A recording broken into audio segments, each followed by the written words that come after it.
Maayong hapon mga guys. Ngayon guys, nagdaog ang atong one manok puti. Tara guys, gitahi na nila insan guys. Yan guys. Yung manok natin nanalo yan. Ano yan? Ang manok ngayon, agusan.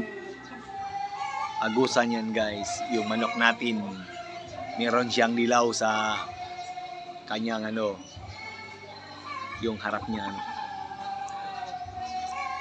yung manok natin malakas yan. Ang pinatay niyan kulang-kulang 2 kilo. Yung manok natin 1 kilo at 19 grams or 16. Yung pinatay niya higit 2 kilo. WBC ang pinatay niya. Yan guys, ganun kalakas ang ating manok. Yan yung mukha ng manok natin guys. Yan yung manok natin. Maliit lang. Ang pinatay ng manok natin guys, talisayin white pit. Talisayin white pit yung pinatay ng manok natin. Ganun katindi ang manok natin. Ang pinatay niya 2 kilo mahigit. Yung manok natin nasa mga 1 kilo and 18 grams or 16, nasa ganun lang.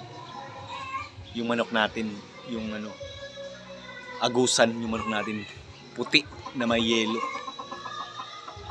Yan guys, kinatahi na siya.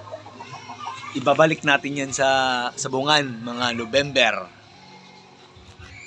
para makarecover na siya guys, dahil ang tama niya 3 sa pitso at saka sa pakpak. Kaya dito lang muna siya mag-stay hanggang maka-4, maka-3 dito lang muna siya. Ito yung mga manok dito ng Boss Tony. Mga manok ng Boss Tony. Ito yung farm ni Boss Tony, maliit. Farm niya.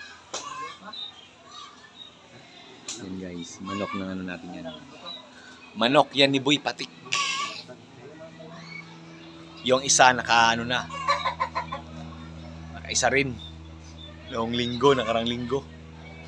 Tapos ito, yung dinala na naman. Kasi gusto ko talagang magsabog. Pusta natin dyan, malit lang.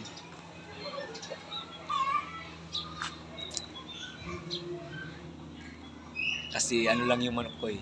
Yung gusto ko lang makita kung paano pumatay. Pero hindi biro ang pinatay niya guys.